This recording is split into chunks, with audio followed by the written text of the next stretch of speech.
Saya akan memulai pidato saya dalam 3, 2, 1. Dewan Juri yang terhormat, mosi pada hari ini menarik untuk diperdebatkan. Berpuluh-puluh tahun yang lalu, di sebuah negara Amerika Serikat terdapat suatu kelompok perempuan, di mana kelompok perempuan ini awalnya bersembunyi karena terdapat perbedaan kodrat atau terdapat patriarki antara perempuan dan laki-laki pada saat itu.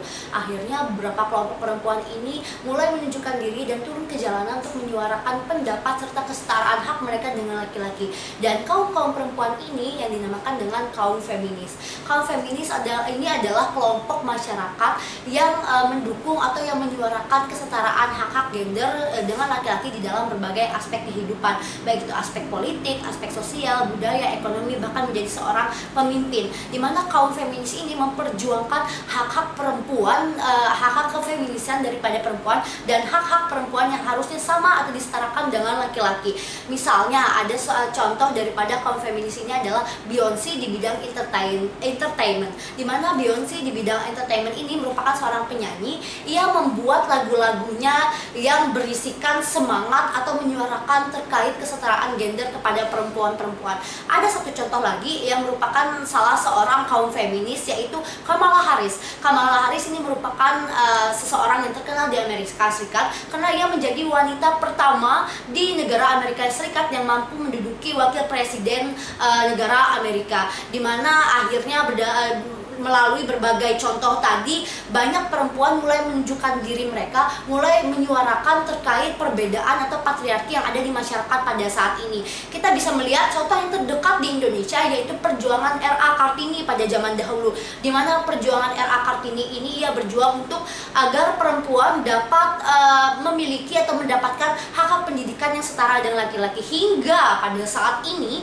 kita dapat berdiri di sini, kita dapat bersekolah sama dengan kaum daripada laki-laki. Kita ambil contoh lagi, Ibu Megawati Soekarno Putri, di mana Ibu Megawati ini berhasil menjadi perempuan pertama di Indonesia yang menjadi presiden negara Indonesia. Dari contoh-contoh yang telah saya paparkan tadi, maka akhirnya pada dewasa ini Dewan Juri yang terhormat, kaum perempuan mulai menunjukkan diri mereka kepada kelompok bermasyarakat.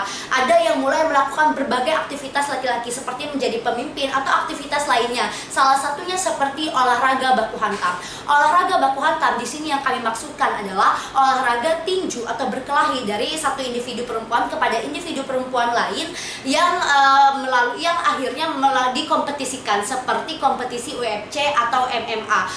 Tujuan daripada olahraga baku hantam ini sendiri itu digadang-gadangkan agar perempuan dapat melindungi dirinya sendiri. Namun yang ditakutkan, urgensi pada saat ini ditakutkan dari kaum feminis adalah ketika perempuan mengikuti olahraga baku hantam laki-laki, di mana tidak ada mekanisme atau aturan yang jelas terkait proses latihannya atau terkait perbedaan proses latihan antara perempuan dan laki-laki, maka perempuan yang awalnya memiliki karakteristik feminis akan dipaksa, akan dibina, akan diterpa sebagaimana mungkin agar dapat menjadi atau agar dapat membentuk suatu karakteristik maskulin di dalam dirinya.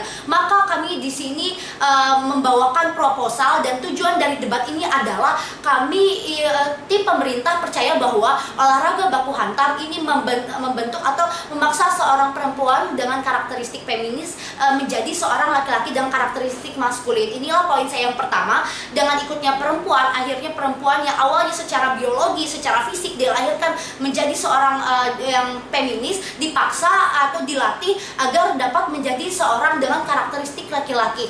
Dimana seperti yang kita ketahui bahwa pada awalnya perempuan dan laki-laki itu dilahirkan dengan karakteristik fisik yang berbeda. Perempuan itu dilahirkan dengan memiliki tubuh yang halus, lembut, lemah, sedangkan laki-laki itu dilahirkan dengan karakteristik tubuh yang kokoh, besar, kuat. Dari perbedaan biologi sejak lahir, kita tahu bahwa terdapat perbedaan karakteristik yang tidak dapat disamaratakan antara keduanya. Dimana yang ditakutkan kaum feminis, jika tidak ada aturan yang jelas perbedaan yang jelas. Sistem latihan daripada baku hantam, olahraga baku hantam ini, akhirnya perempuan itu sendiri akhirnya akan terjadi stigma-stigma atau perubahan mental daripada perempuan yang mengikuti olahraga baku hantam tersebut. Dan kita memasuki poin saya yang kedua.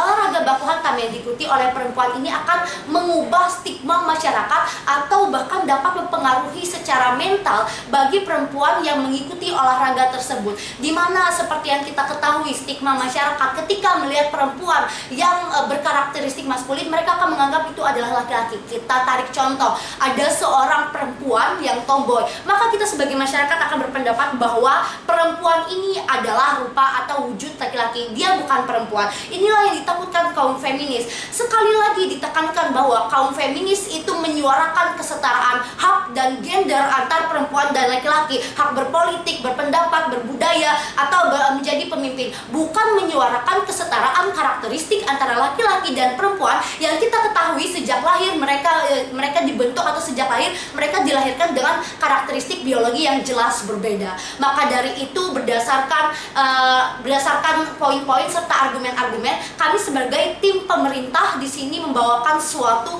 solusi atau merekonstruksi ulang di mana ada yang salah di dalam mekanisme atau latihan daripada olahraga baku hantam ini. Maka kami memberikan solusi bahwa harus ada aturan yang jelas, harus ada mekanisme yang jelas perbedaan antara latihan perempuan serta latihan laki-laki, sehingga olahraga baku hantam ini dapat tetap diikuti perempuan namun sebagai hobi, bukan sebagai kompetisi, sehingga perempuan dapat tetap mendapatkan manfaat dari olahraga tersebut, yaitu untuk berlindung diri namun tetap mempertahankan kodrat mereka sebagai seorang perempuan. Itulah yang kami tekankan pada mosi hari ini. Maka dari itu kami sebagai tim pemerintah pembuka di sini sangat setuju dan berdiri pada mosi. Kami kaum feminis menyesalkan keterlibatan perempuan dalam olahraga baku hantam. Demikian poin dan argumen saya. Saya ucapkan terima kasih dan selamat siang.